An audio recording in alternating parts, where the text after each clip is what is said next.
Hello students. Recently space x के company के मालिक इलॉन मस्क ने दे दी है यूक्रेन को धमकी। इन्होंने बोला है कि यूक्रेन अगर हमारा स्टारलिंक प्रोजेक्ट नहीं होता तो वो जीत नहीं पाता या फिर वो रशिया के अगेंस्ट खड़ा नहीं हो पाता।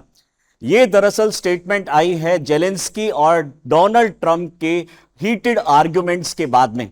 आपने ये मीटिंग देखी होगी जिसके अंदर में डोनाल्ड ट्रंप जो है जेलेंस्की को बता रहे हैं कि हमने आपकी कितनी हेल्प करी है और आपकी वजह से कितने लोगों की जान गई है, तो हम हो सकता है कि आपकी जो एड है, आपकी जो हेल्प है, उसको बंद कर दें। और उसी को फॉलो करते हुए इलॉन मस्क ने भी अभी सीधा साफ कह दिया है कि इलॉन मस्क की कंपनी द्वारा बनाए गए स्टारलिंक प्रोजेक्ट, जिसमें 12,500 से ज्यादा सैटेलाइट्स को लॉन्च किया जाना है, उस पर्टिकुलर प्रोजेक्ट से यूक्रेन को हेल्प दी जा रही थी। लेकिन अगर कुछ डिस्प्यूट हुआ तो यह शायद कट ऑफ भी किया जा सकता है। आखिर क्या है यह पूरा का पूरा इशू, आइए इस न्यूज में समझते हैं। तो अभी फिलहाल अगर देख रहे हैं तो entire Ukraine front line would collapse if Elon Musk. तो इलॉन मस्क ने बोला है कि पूरा का पूरा यूक्रेन का जो वॉर चल रहा है रशिया के साथ से इतने सालों से, जो स्पेशली 2-3 साल से बड़े लेवल पे जो वॉर चल रहा है, ये सारा वॉर जो है कुछ ही सेकंड के अंदर में खत्म हो जाएगा। यूक्रेन हार जाएगा अगर हमने अपना स्टारलिंक द्वारा प्रोवाइड इंटरनेट जो सर्विसेज है वो बंद कर दिया। तो उसके बाद हीटेड आर्ग्यूमेंट्स अभी स्टार्ट हो गए हैं। जेलेंस्की भी बोल रहे हैं कि आपने हमें हेल्प किया है, तो इसका मतलब ये नहीं है कि आप पूरी दुनिया के सामने ये सारा चीज शो करें। अभी अगर आप इलॉन मस्क के ट्वीट के बारे में भी देखेंगे, एक्स के बारे में भी अगर देखेंगे, तो उन्होंने बोला लिटरली चैलेंज पुतिन। उन्होंने बोला कि मैंने पुतिन को चैलेंज किया था कि यहां पे 1-on-1 फिजिकल कॉम्बैट जो हुआ यूक्रेन के ऊपर में, उन्होंने बोला कि यूक्रेन को एक तरीके से हम स्टारलिंक सिस्टम से हेल्प प्रोवाइड कर रहे हैं और वो एक तरीके से बैकबोन है यूक्रेन की, और यहां पे यूक्रेन की आर्मी के लिए एक बहुत बड़ा सपोर्ट सिस्टम हम प्रोवाइड कर रहे हैं। This entire frontline would collapse if I turned it of. अगर मैंने ये स्टारलिंक द्वारा इंटरनेट सर्विसेज को बंद कर दिया तो यूक्रेन यहां पे ये पूरा का पूरा वॉर हार जाएगा, जीत नहीं पाएगा। एक बहुत ही हीटेड आर्ग्यूमेंट होने के बाद में ये इन्होंने बोला है। आखिर क्या है ये स्टारलिंक प्रोजेक्ट, आइए इसको समझते हैं। दरअसल दुनिया में जितने भी इंटरनेट सर्विसेज आप आज तक अभी जो रिसीव करते हैं, उसमें से 95% जो इंटरनेट सर्विसेज हैं वो ऑप्टिकल फाइबर से ही मिलती हैं। यानी पूरी दुनिया में 95% सर्विसेज ऑप्टिकल फाइबर के थ्रू मिलती है। सिर्फ 5% सर्विस डायरेक्टली सैटेलाइट से हमें इंफॉर्मेशन इंटरनेट सर्विसेज मिलती हैं। अगर हम किसी ऑप्टिकल फाइबर के थ्रू कोई कम्युनिकेशन लिंक बनाते हैं तो डेफिनेटली उसमें लीकेज होने का चांसेस है, इंटरफेरेंस होने का चांसेस है, हाईजैक होने का चांसेस है। इस वजह से हो सकता है कि कोई बहुत ही कॉन्फिडेंशियल न्यूज भी आपसे मिस हो जाए या फिर किसी दूसरी कंट्री को वो न्यूज मिल जाए और वो उसके अकॉर्डिंगली आपके अगेंस्ट एक स्ट्रेटजी बना ले। बट ऐसा पॉसिबल नहीं है अगर हम सैटेलाइट बेस्ड कम्युनिकेशन करते हैं, यानी डायरेक्टली सैटेलाइट से सैटेलाइट तक हमारी कम्युनिकेशन पहुंचेगी और ये पीयर टू पीयर या फिर end to end encryption based यहां पे इंफॉर्मेशन पहुंचती है। जैसे कि आप लोग ने सुना होगा व्हाट्सएप जो सर्विसेज मिलती हैं उसमें जो भी मैसेज होता है वो एंड टू एंड एन्क्रिप्शन पे होता है, यानी कि सिर्फ जो सेंड कर रहा है और जो रिसीव कर रहा है, सिर्फ उन्हीं दोनों के बीच में ये न्यूज रहेगा, ये पर्टिकुलर इंफॉर्मेशन रहेगा। बीच में कोई भी यूजर इस इंफॉर्मेशन को यूज नहीं कर सकता, देख नहीं सकता। बिल्कुल ऐसे ही हम एन्क्रिप्शन करके डेटा को सेंड करते हैं। एक सैटेलाइट यानी एक रडार से हमने इसको सैटेलाइट में भेजा, इस सैटेलाइट से दूसरे सैटेलाइट में, दूसरे सैटेलाइट से तीसरे सैटेलाइट में, और फिर सैटेलाइट से हम रडार सिस्टम में। यहां पे कहीं भी वायर सिस्टम यूज नहीं किया जा रहा है। इस वजह से ये मोस्ट सिक्योर्ड नेटवर्क भी माना जाता है। और जो स्टारलिंक प्रोजेक्ट है वो इसी के ऊपर बेस्ड है, सैटेलाइट टू सैटेलाइट बेस्ड, यानी रडार से इंफॉर्मेशन सेंड की जाएगी और रडार से इंफॉर्मेशन रिसीव की जाएगी और ऊपर हो गए सिर्फ हमारे उससे कनेक्टेड हमारे स्पेस स्टारलिंक के पर्टिकुलर सैटेलाइट्स। तो इतना तो आप समझ चुके हैं कि अगर हम 95% ऑप्टिकल फाइबर जहां पे इंटरनेट यूज हो रहा है उसको अगर हम डिफेंस के लिए यूज करेंगे तो खतरनाक हो सकता है, लेकिन सैटेलाइट टू सैटेलाइट अगर हम डायरेक्टली इंफॉर्मेशन सेंड करते हैं, peer to peer end to end encryption के साथ में भेजते हैं, तो डेफिनेटली वो मोस्ट सिक्योर रहेगा। और स्टारलिंक जो कि स्पेस एक्स या फिर बोल सकते हैं इलॉन मस्क की कंपनी है, उन्होंने यूक्रेन को यही जो satellite to satellite communication end to end encryption provide किया था और बहुत ही ज्यादा डिटेल्ड इंफॉर्मेशन भी प्रोवाइड की थी बॉर्डर एरियाज की, जो कि यूक्रेन और रशिया के बॉर्डर की रीजन की थी। अब हम देखते हैं कि किस तरीके से हमारा ये जो स्टारलिंक प्रोजेक्ट है ये यूक्रेन को इंपैक्ट कर सकता है। आज के टाइम पे यूक्रेन का जो मैक्सिमम कम्युनिकेशन है वो यूएस की कंपनीज जो स्टारलिंक जो इलॉन मस्क जिसके मालिक है उन्हीं के द्वारा दिया जा रहा है। तो यहां पे मिलिट्री ऑपरेशंस, सारे के सारे मिलिट्री ऑपरेशंस यहां पे ज्यादातर बोल सकते हैं आप ये इसी से दिए जा रहे हैं। ये यूक्रेनियन फोर्स को हेल्प करते हैं कम्युनिकेशन के लिए, कमांड के लिए, कंट्रोल के लिए, कोऑर्डिनेशन के लिए, फ्रंट लाइन एरियाज के अंदर में, वेयर इज जहां पे ट्रेडिशनल इंफ्रास्ट्रक्चर जो है वो अनरिलायबल है, जैसा कि मैंने बताया ऑप्टिकल फाइबर वाला, जिसमें हम एंटीना के थ्रू इंफॉर्मेशन सेंड करते हैं और वो इंफॉर्मेशन लीक आउट हो सकती है। लेकिन ये सैटेलाइट बेस्ड स्टारलिंक जो प्रोजेक्ट के सैटेलाइट्स है उनसे इंफॉर्मेशन लीक होने के चांसेस ना के बराबर है। Losing it would impact operational effectiveness and the situational awareness। Definitely उन्होंने बोला है कि ये यूक्रेन वॉर लूज कर सकता है।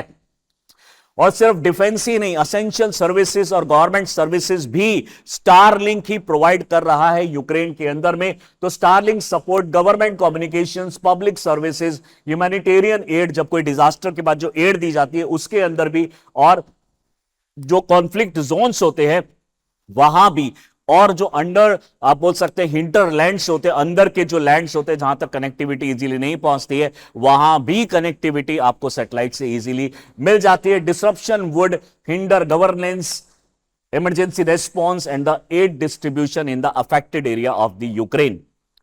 नेक्स्ट अगर हम बात करें तो सिविलियन कनेक्टिविटी भी, आपको पता है कि जब भी कोई वॉर होता है तो वहां के जो टावर्स वगैरह सारे के सारे जब वो खत्म हो जाते हैं तो कम्युनिकेशन डिस्कनेक्ट हो जाता है, और उसको रीवैम्प करने के लिए, दोबारा से कम्युनिकेशन लाने के लिए जो सैटेलाइट बेस्ड कम्युनिकेशन हमारा काम आ सकता है, क्योंकि आपके जो रडार सिस्टम्स हैं और आपके जो एंटीनास है जो लैंड पे थे वो डिजास्टर की वजह से या वॉर की वजह से खराब हो चुके हैं। तो डायरेक्टली आपके पास एक डेडिकेटेड डिवाइस होगा, सैटेलाइट से डायरेक्टली इंफॉर्मेशन को रिसीव कर सकते हैं। तो Starlink provides a lifeline for civilian in war affected region, जहां पे सारे के सारे एंटीना खत्म हो चुके हैं। तो डायरेक्टली सैटेलाइट बेस्ड डिवाइसेस अगर आपके पास होंगे तो आप इंफॉर्मेशन कलेक्ट कर सकते हैं। Enable communication with the families, क्योंकि लोग इधर उधर थे और वॉर के टाइम पे अब एक दूसरे से फैमिली के मेंबर्स आपस में बात कर पाए, just because of the Starlink satellite based internet services. Access to the information and essential online services जो गवर्नमेंट अपने सिटीजन्स को प्रोवाइड करती है, स्पेशली यूक्रेन की यहां पे बात करें, वो सारी स्टारलिंक से मिली थी। And communicate would become more isolated and vulnerable अगर ये इन्होंने स्विच ऑफ कर दिया तो। हालांकि एलॉन मस्क का कहना है कि ये शायद इसको बंद नहीं करेंगे, लेकिन अगर सिचुएशन बनती है तो ये हो भी सकता है। साथ ही अगर हम बात करें और तो इसके अंदर में द वॉशिंगटन पोस्ट की यहां पे न्यूज आई थी कि जिसमें बताया इन्होंने कि यूक्रेन ने खुद डिमांड की थी 2022 में, सितंबर 2022 में, कि हमें रशिया से वॉर में हमें हेल्प कीजिए, यानी स्टारलिंक से हेल्प मांगी थी। और वहां पे उस टाइम पे 2022 में जिस टाइम पे ये आप देख सकते हैं कि उन्होंने अटैक किया था रशियन नेवल वेसल को बेस्ड एट दी जो क्रीमिया पोर्ट है जो यूक्रेन के पास था, अभी रशिया के पास में यहां पे पहुंच चुका है। तो उस टाइम पे यहां पे वॉर के टाइम पे ये हेल्प मांगी गई थी, लेकिन इलॉन मस्क ने यह कह के मना कर दिया कि अगर ऐसा कुछ हुआ, रशिया को अगर पता चला कि इलॉन मस्क या फिर यूएस से यूक्रेन को हेल्प कर रहा है और पूरे कम्युनिकेशन लिंक यहां पे सेटअप करके दे रहा है, तो हो सकता है रशिया न्यूक्लियर वॉर ना स्टार्ट कर दे, और अगर ऐसा कुछ होगा तो पूरे वर्ल्ड में तबाही मच सकती है।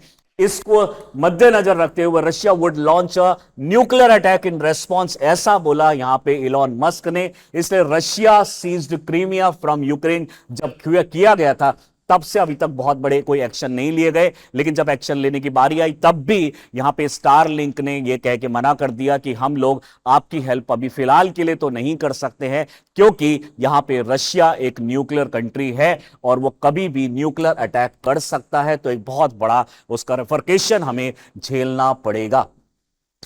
वहीं पे अगर हम बात करें तो Elon Musk has absolute control over the Starlink. Definitely आपकी कंपनी है तो आपके पास पूरा का पूरा उसका कनेक्शन रहेगा, पूरा का पूरा कंट्रोल रहेगा, and can switch off its coverage wherever he wants including the Ukraine. उन्होंने बोला यूक्रेन के साथ में ये इसको करा भी जा सकता है। हालांकि इसके ऊपर असमंजस है, यानी एग्जैक्टली आप नहीं बोल सकते कि ये ऐसा करेंगे या नहीं करेंगे, लेकिन एक बार उन्होंने वॉर्न तो कर दिया और अपना क्रेडिट लेने के लिए उन्होंने ये बोला तो है कि हम लोग हेल्प कर रहे हैं यूक्रेन को अपने इंटरनेट सर्विसेज से। तो Starlink will never shut of its terminal in Ukraine. Musk ने बोला था अभी 10 मार्च को 2025 में, यहां पे ट्वीट और एक्स करके इन्होंने यहां पे बताया है। बट वॉर में कुछ भी फिक्स नहीं होता है। जैसे कि आप जानते हैं इंटरनेशनल रिलेशंस में कोई भी परमानेंट एनिमी और परमानेंट फ्रेंड नहीं होता है, लेकिन यहां पे इतनी बड़ी स्टेटमेंट आने के बाद यूक्रेन को एक डर तो जरूर बैठ गया है कि अगर ऐसा हुआ तो क्या होगा, हमारी जीत का क्या होगा, और रशिया इसमें हो सकता है इस वॉर को हमेशा के लिए जीत जाए। यहां अगर हम बात करें Starlink threat for the sovereignty के ऊपर बहुत बड़ा सवाल यहां पे खड़ा हो गया है। यहां पे अगर हम देखेंगे the ability to provide broadband access to anyone anywhere, इसमें पॉलिटिकल, इकोनॉमिक और नेशनल सिक्योरिटी पावर्स को ये जो सर्विसेज अगर मिल गई तो इसका पॉजिटिव और नेगेटिव दोनों ही यहां पे इफेक्ट देखने को मिल सकता है। ऐसा हमें देखने को भी मिला जब प्रोटेस्टर्स ईरान के अंदर में कट ऑफ हो गए थे, तो उस टाइम पे इलॉन मस्क की कंपनी ने ईरान के अंदर में अपने स्टारलिंक से कम्युनिकेशन रिवैम्प कराया, दोबारा से उसको स्टार्ट कराया फ्रॉम आउटसाइड, यानी बाहर से अपने इंटरनेट सर्विस को प्रोवाइड किया ईरान के अंदर में। यह भी एक बहुत बड़ी बात है। For an internet cafe owner जो कि साउथ अफ्रीका में, उनका कहना है कि Starlink means the possibility of the business success despite the risk of fines from the national government that has outlawed the services. यानी अगर गवर्नमेंट सर्विसेज को बंद भी कर चुकी है, फिर भी इस तरह के कम्युनिकेशन लिंक दोबारा से बिजनेस को रिवैम्प कर सकते हैं, दोबारा से इसको सक्सेस में ला सकते हैं। For Ukrainian soldiers in the field it is vital life line according to the Musk, the essential backbone of the communication of the battle field, यानी बैटल फील्ड के अंदर में। और ये पोटेंशियली कट ऑफ भी हो सकता है, जैसे लाइट स्विच ऑफ हो जाती है, बिल्कुल ऐसे ही कभी हो सकता है कि अचानक से ये कनेक्शन डिस्कनेक्ट हो गया और वहां पे यूक्रेन को मुंह की खानी पड़े, ऐसा भी हो सकता है। यहां पे अगर हम देखेंगे तो स्टारलिंक का एक बहुत बड़ा कनेक्शन मणिपुर से भी हमें देखने को मिल रहा है। मणिपुर में कुछ साल से जो रायट्स चल रहे हैं आपने उसको देखा ही होगा।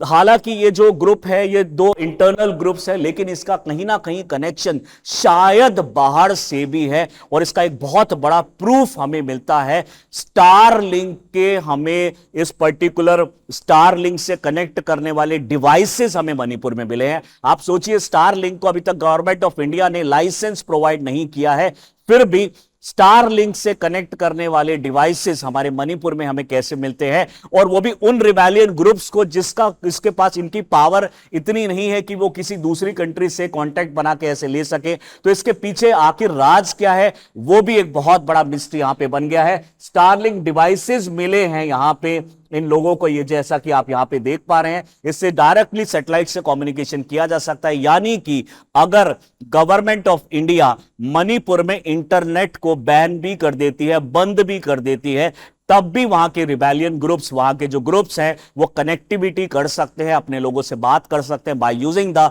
Starlink project satellite based internet services. तो Starlink devices made by Elon Musk SpaceX seized from the Manipur outfit sources, ये बहुत बड़ा खतरा हमें देखने को मिल रहा है। इंडिया के अंदर में भी इसका कितना बड़ा इंपैक्ट है आप सोचिए। जो हम इंटरनल सिक्योरिटी में कंसीडर कर रहे थे वो तो हमारा एक्सटर्नल सिक्योरिटी का टॉपिक बन गया है। यानी जो हम मणिपुर में इंटरनल इश्यू मान रहे थे, वहां तो कनेक्टिविटी, उसके तार जो है बाहर की कंट्रीज यानी यूएसए से भी उसके तार जुड़े हुए हैं। Starlink and its security implications, Starlink ability to provide reliable internet access in the remote areas में provide कर सकता है, but poses a unique threat in insurgency prone region, जहां पे गवर्नमेंट ने बैन कर दिया है, फिर भी हो सकता है स्टारलिंक बाहर से उनको कनेक्टिविटी प्रोवाइड कर दे और इंडिया के अंदर में एक इमरजेंसी वाली सिचुएशन डेवलप कर दे।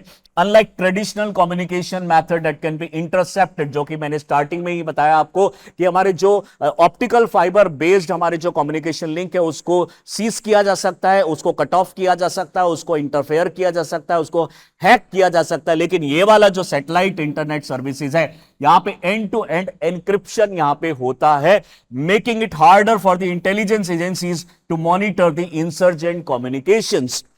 यहां पे अगर हम बात करें तो according to the sources the recovered devices had marking linking it to the Revolutionary People Front and its armed wing People Liberation Army जो है उसके पास ये सारा चीजें कैसे पहुंचा, एक बहुत बड़ा सवाल यहां पे जनरेट हो रहा है।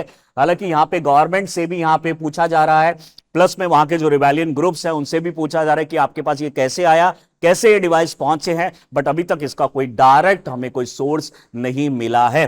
क्या इस तरह की सर्विसेज को हमें इंडिया में रखना चाहिए? क्या स्टारलिंक अगर इंडिया में आता है तो हमारे लिए सही होगा? एक बहुत बड़ा सवाल है। Starlink in danger, how Russia's Kalinka has become a headache for Elon Musk and a nightmare for the Ukraine, और क्या do India need a system like this? ये हमें कमेंट बॉक्स में एक बार लिख के बताइएगा कि क्या इस तरह के कम्युनिकेशन लिंक को हमें इंडिया के अंदर भी लाना चाहिए? क्या ये हमारे लिए पॉजिटिव रहेगा, नेगेटिव रहेगा? क्या गवर्नमेंट को इसके ऊपर कोई रूल्स एंड रेगुलेशंस भी बनाने चाहिए? कमेंट बॉक्स में लिख के बताइए। और भी अगर इस तरह की इंफॉर्मेटिव वीडियोस को देखना चाहते हैं तो do subscribe our channel Chahal academy. Thank you.